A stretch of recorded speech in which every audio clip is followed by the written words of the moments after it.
आज का शानदार कार्यक्रम मेरी लगी शाम संग प्रीत दुनिया क्या जाने, यानी हम उस परमपिता परमात्मा की भक्ति में इतने लीन हो जाएं कि हम और वो भगवान एकाकार हो जाएं, और जो हम मन में कल्पना करें, जो हम मन में दुनिया की सृष्टि के लिए कुछ अच्छा मांगे, तो स्वयं परमात्मा पूरे करते चले। देखिए कितनी विचित्र सी बात आती है। भगवान श्री कृष्ण, जिनका दूसरा नाम गोपाल भी है, गोपाल का अर्थ वो गौओं की सेवा करते हैं। हमारे सामने जो चित्र है, हर प्रत्येक चित्र में वो गौ के साथ खड़े हैं, बंसी बजा रहे हैं।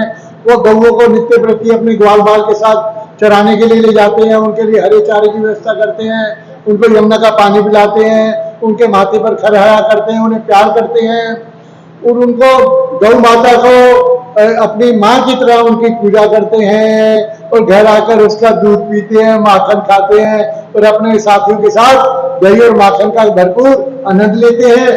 अब मैं एक बात करूंगा कि हमारा ये इतना महान भारत देश, महान सनातन, और उसमें जो गौ माता, जो आज भी हमारे घरों में रोटी बनने लगती है तो पहली रोटी हम अपने घर से गाय के लिए निकालते हैं और उसका आनंद लेते हैं। उनके माथे पर हम उनको सहलाकर प्यार करके उनसे मानो एकदम कामधेनु का हमें आशीर्वाद मिलता है। हमारे सनातन भारत में, सनातन हिंदुस्तान में गौवध क्यों होने लगा?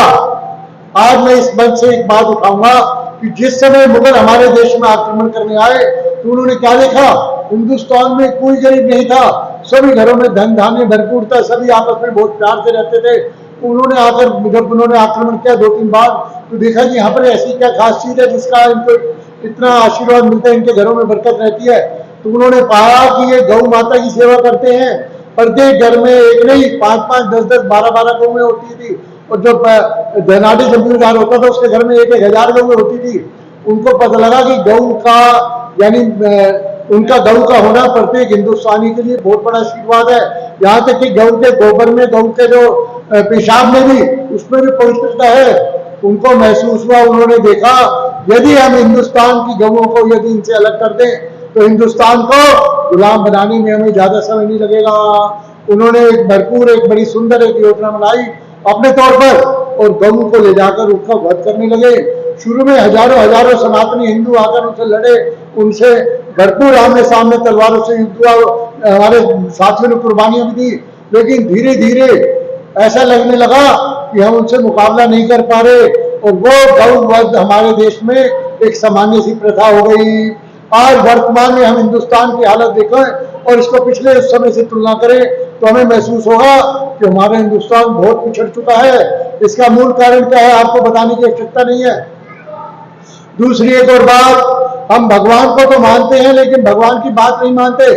भगवान श्री कृष्ण जो ना केवल रास रचाते हैं, ग्वाल बाल के संग जो अपने खेल खेलते हैं, बंसी बजाते हैं, लेकिन जब अवसर आता है किसी दुष्ट को मारने के लिए तो तुरंत जो है अपना सुदर्शन चक्र निकालकर उसका वध करने में पीछे नहीं हटते। कंस जो उनके मामा थे, सगे मामा, लेकिन वो पाप की ओर थे, वो अत्याचार की ओर थे, अनाचार की ओर थे। उन्होंने एक पल भी नहीं लगाया, अपने हाथों से मुष्टिका प्रहार से कंस का संहार कर दिया। जब उन्होंने देखा कि कौरव भी उनसे, उनके रिश्ते में पड़ते थे, लेकिन उन्होंने देखा कि कौरव पाप की ओर है, पांडव धर्म की ओर है। भगवत गीता में क्या कहा उन्होंने? जो धर्म की रक्षा करता है, धर्म उसकी रक्षा करता है। उसके लिए भगवान श्री कृष्ण ने अर्जुन का साथी होना स्वीकार किया, उसका रथ चलाया, और उसके लिए धर्म की जीत के लिए उन्होंने सभी तरह के साधन किए। अंततः हमने देखा कि पांडवों की विजय हुई। साथियों, भगवान श्री कृष्ण का हमारा जो उपदेश है भगवत गीता का, वो हमें कर्म योग का एक आदर्श उदाहरण है। उसमें वो बताते हैं कि धर्म की रक्षा के लिए यदि हमारे प्राण भी चले जाए तो हमें उसके लिए संकोच नहीं करना, क्योंकि धर्म रहेगा तो हम रहेंगे। यानी आपस में हम सभी एकजुट होकर रहें और अपनी गौ माता की रक्षा के लिए प्रतिबद्ध रहे। हमारे जो सनातन मूल्य हैं, बड़ों की सेवा, हमारे बड़ों का सम्मान, इन सभी मूल्यों को अपने परिवार में एक आदर्श के रूप में हम उनको निर्वहन करने का लगातार प्रयास करें। निरंतर अपने देश को उन्नति के पथ की ओर आगे लेकर चले।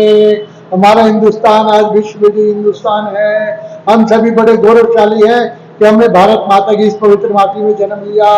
साथियों, अगले रविवार फिर इस कार्यक्रम में आपका हम इंतजार करेंगे और मिलकर एक सुंदर से कार्यक्रम का आनंद भी लेंगे। सभी मिलकर बोलेंगे, गौ माता की जय। की वंदे वंदे। आप सभी का बहुत बहुत धन्यवाद।